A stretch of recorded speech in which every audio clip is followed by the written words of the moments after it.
O livro de Gênesis. Dia 1. Deus criou a luz e a separou das trevas, chamando a luz de dia e as trevas de noite. Dia 2. Deus separou as águas, criando o firmamento para dividir as águas debaixo do céu das águas acima do firmamento. Dia 3. Deus fez a terra seca aparecer, separando as águas, e fez a vegetação, plantas e árvores. Dia 4. Deus criou o sol, a lua e as estrelas para governar o dia e a noite, e para marcar os tempos, dias e anos. Dia 5. Deus criou os animais marinhos e as aves para povoar os mares e os céus. Dia 6. Deus criou os animais terrestres e, por último, criou o homem e a mulher à sua imagem e semelhança, dando-lhes autoridade sobre toda a criação. Após cada dia de criação, a Bíblia menciona que Deus viu que era bom. E no sétimo dia, Deus descansou, abençoou e santificou esse dia como o dia do descanso. A criação do homem e da mulher. Após criar o céu e a terra, Deus formou o homem do pó da terra e soprou em suas narinas o fôlego de vida, tornando-o um ser vivente. Deus então plantou um jardim no Éden e colocou o homem ali para cuidar dele. Em seguida, Deus percebeu que não era bom para o homem estar só, então ele fez o homem cair em sono profundo, retirou uma de suas costelas e formou a mulher a partir dela. Quando o homem acordou, viu a mulher e reconheceu que ela era osso de seus ossos e carne de sua carne. Por isso, o homem deixaria seu pai e sua mãe e se uniria à sua esposa, tornando-se uma só carne.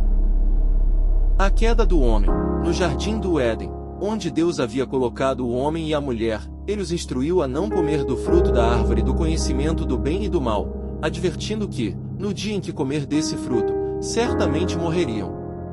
Então, a serpente, que era mais astuta do que todos os animais do campo, enganou a mulher, questionando se Deus realmente havia proibido que eles comessem de todas as árvores do jardim. A mulher respondeu que eles podiam comer de todas as árvores, exceto da árvore do conhecimento do bem e do mal, e que, se tocassem nela ou a comer, morreriam. A serpente então mentiu, dizendo que eles não morreriam, mas que seus olhos seriam abertos e seriam como Deus, conhecendo o bem e o mal.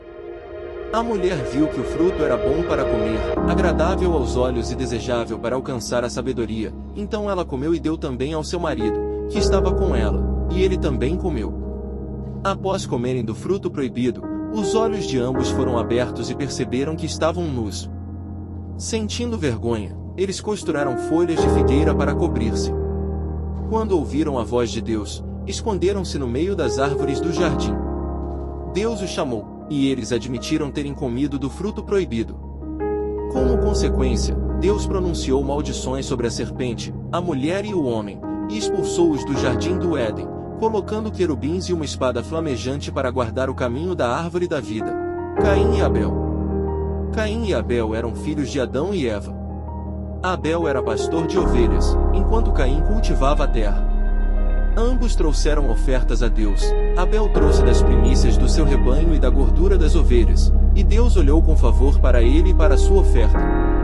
No entanto, Caim trouxe uma oferta do fruto da terra, mas Deus não olhou com favor para ele ou para sua oferta. Caim ficou furioso e seu rosto mostrou descontentamento.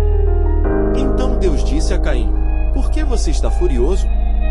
Por que você está com o rosto caído? Se você fizer o bem, não é verdade que você será aceito? Mas se você não fizer o bem, o pecado está à porta, ele deseja conquistá-lo, mas você deve dominá-lo." No entanto, Caim convidou Abel para ir ao campo com ele, e lá, Caim se levantou contra Abel, seu irmão, e o matou. Então Deus perguntou a Caim: "Onde está Abel, seu irmão?" Caim respondeu: "Não sei. Sou eu o guarda do meu irmão." Deus então disse: "O que você fez? A voz do sangue de seu irmão clama a mim desde a terra. Agora você será amaldiçoado e será fugitivo e vagabundo na terra." Caim disse a Deus que seu castigo era demais para suportar e temeu que, quando fosse expulso da presença de Deus, qualquer pessoa que o encontrasse poderia matá-lo. Deus, então, colocou um sinal sobre Caim para que ninguém o matasse. Caim partiu da presença do Senhor e foi viver na terra de Nod, a leste do Éden. O dilúvio é uma das histórias mais conhecidas da Bíblia, descrita no livro de Gênesis, capítulos 6 a 9. Aqui está um resumo do relato do dilúvio de acordo com a Bíblia. Deus, vendo a maldade e a corrupção da humanidade na terra, decidiu enviar um dilúvio para destruir toda a vida, exceto Noé e sua família, que eram justos aos olhos de Deus. Deus instruiu Noé a construir uma grande arca para si mesmo, sua família e um par de cada espécie de animal, para preservar a vida durante o dilúvio. Noé obedeceu às instruções divinas e construiu a arca de acordo com as especificações dadas por Deus. Ele e sua família entraram na arca, juntamente com os animais, antes do dilúvio começar. O dilúvio durou 40 dias e 40 noites, e as águas cobriram toda a terra, destruindo toda a vida que havia fora da arca. Noé e aqueles que estavam com ele na arca foram protegidos do dilúvio. Depois que as águas do dilúvio diminuíram, a arca pousou no topo do Monte Ararat. Noé soltou um corvo e uma pomba para determinar se as águas haviam secado o suficiente para deixar a arca. Quando a pomba não encontrou lugar para pousar, Noé esperou mais 7 dias e soltou a pomba novamente. Desta vez, a pomba voltou com um ramo de oliveira, indicando que as águas haviam diminuído. Noé então esperou mais 7 dias e soltou a pomba novamente, e desta vez ela não voltou, indicando que a terra estava seca. Então, Deus fez uma aliança com Noé, prometendo nunca mais destruir toda a vida na terra por meio de um dilúvio.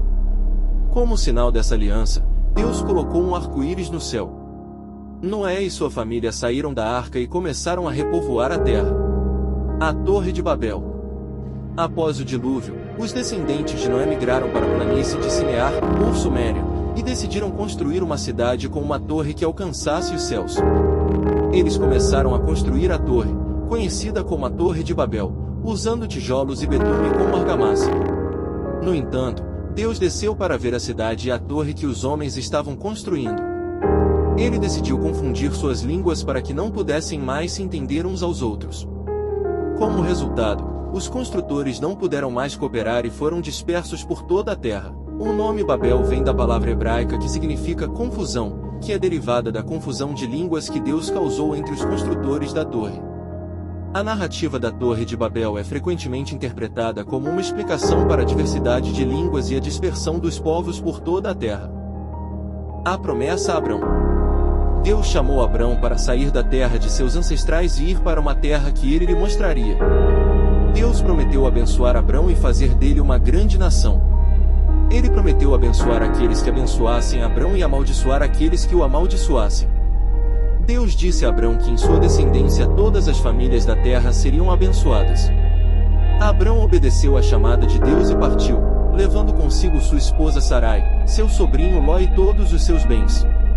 Eles viajaram para a terra de Canaã, conforme Deus havia instruído. Abrão e Ló se separaram. Após a saída de Abrão do Egito, ele estava acompanhado por Ló, seu sobrinho. Ambos eram muito ricos em rebanhos, prata e ouro. Devido à grande quantidade de bens que possuíam, houve conflitos entre os pastores de Abrão e os pastores de Ló sobre a pastagem do gado. Para evitar mais conflitos, Abrão propôs uma solução pacífica. Ele disse a Ló: "Não haja contenda entre mim e ti, e entre os meus pastores e os teus pastores, porque somos irmãos. Não está toda a terra diante de ti? Rogo-te que te apartes de mim. Se fores para a esquerda, irei para a direita. Se fores para a direita, irei para a esquerda."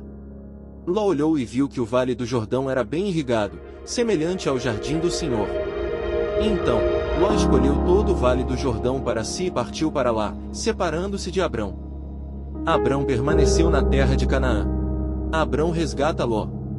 Houve uma guerra na região onde Ló estava morando, perto das cidades de Sodoma e Gomorra. Durante essa guerra, Ló e seus bens foram capturados pelos reis inimigos e levados cativos. Quando Abrão soube que Ló havia sido capturado, ele mobilizou seus homens, que eram treinados para a guerra, e os seguiu até a cidade de Dan. Lá, Abrão e seus homens atacaram os reis inimigos durante a noite, dividindo-se em pequenos grupos.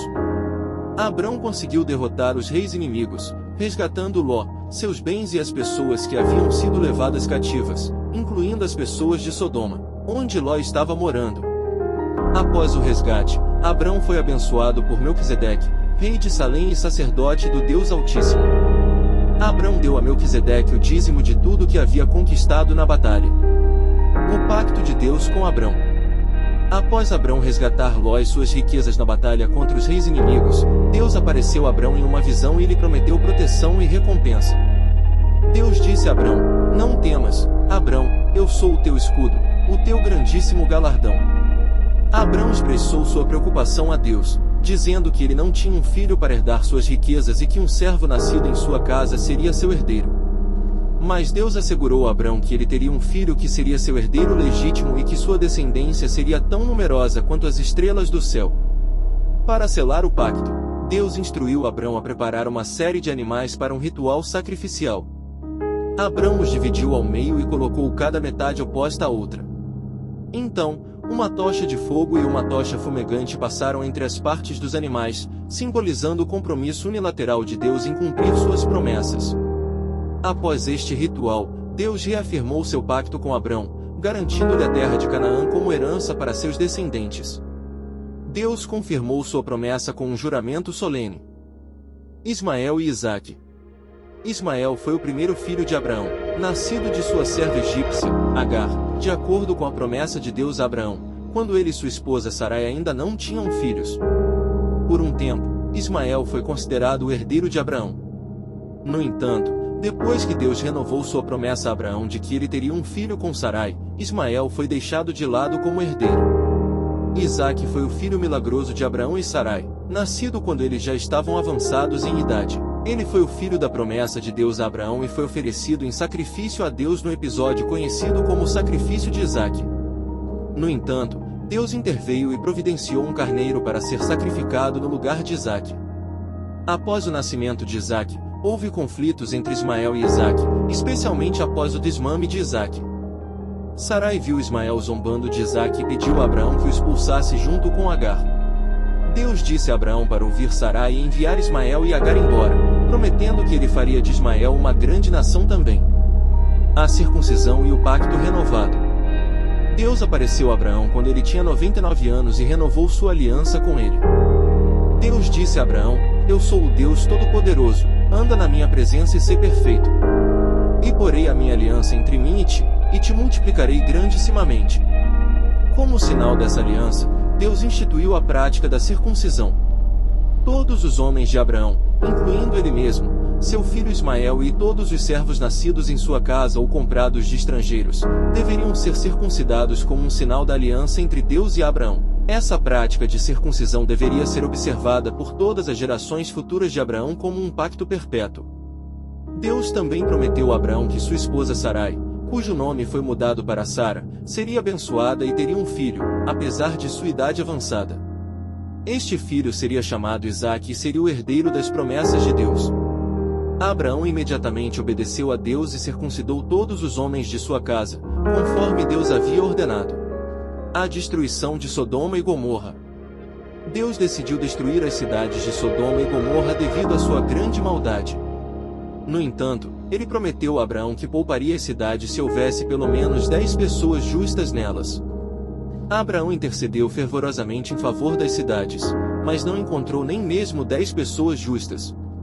2 anjos foram enviados a Sodoma para advertir Ló, o sobrinho de Abraão, sobre a iminente destruição das cidades.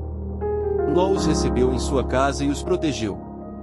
Quando os homens de Sodoma souberam da presença dos anjos, cercaram a casa de Ló, exigindo que os anjos fossem entregues a eles para que pudessem abusar deles.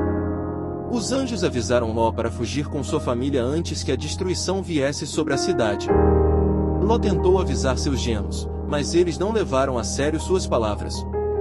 Ao amanhecer, os anjos instaram Ló a partir imediatamente com sua esposa e 2 filhas, alertando-os para não olhar para trás durante a fuga. Enquanto Ló e sua família fugiam, Deus choveu fogo e enxofre sobre Sodoma e Gomorra, destruindo completamente as cidades e todos os seus habitantes, incluindo as cidades circunvizinhas e toda a planície. Infelizmente, a esposa de Ló desobedeceu a ordem dos anjos e olhou para trás, tornando-se uma estátua de sal. Ló e suas 2 filhas escaparam para uma pequena cidade próxima chamada Zoar, que foi poupada da destruição. A morte de Sara. Sara viveu até a idade de 127 anos e morreu em Kiriat Arba, que é Hebron, na terra de Canaã. Após a morte de Sara, Abraão lamentou sua morte e a chorou profundamente. Abraão, então, procurou os habitantes locais para comprar um lugar de sepultamento para Sara. Ele abordou os hititas e pediu para comprar a caverna de Macela, que pertencia a um homem chamado Efron, como um lugar de sepultamento para sua esposa. Efron ofereceu a Abraão o campo e a caverna, mas Abraão insistiu em pagar o preço total pelo terreno.